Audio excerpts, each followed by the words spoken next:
सखी ई बारात ह की जमात ह हो। अरे दादा रे दादा, सब खाना उड़ा गई। इखनी के पेट ह की खेत ह।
दुखाता वे नाद खाली पेट बा, केहू के खाली ना लौकत पलेट बा।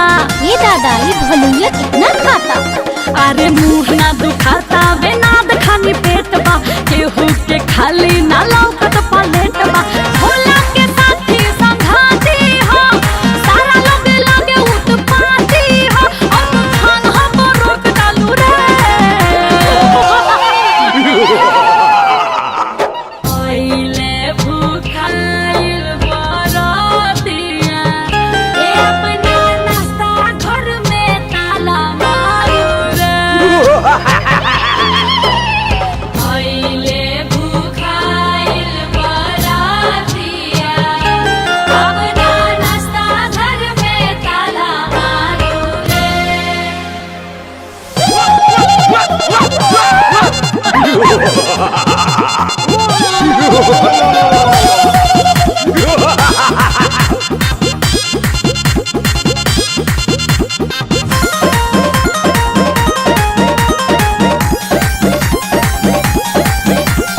केहू के मुँह लागे छैटिया ढाका, दुल्हा मतारी बुझाता वे पाका।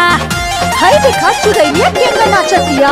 अरे केहू के मुँह लागे छैटिया ढाका, दुल्हा मतारी बुझाता वे पाका।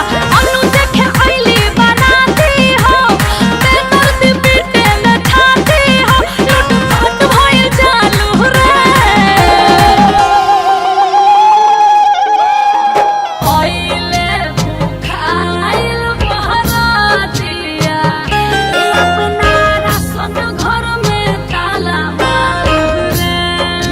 Ha ha ha ha!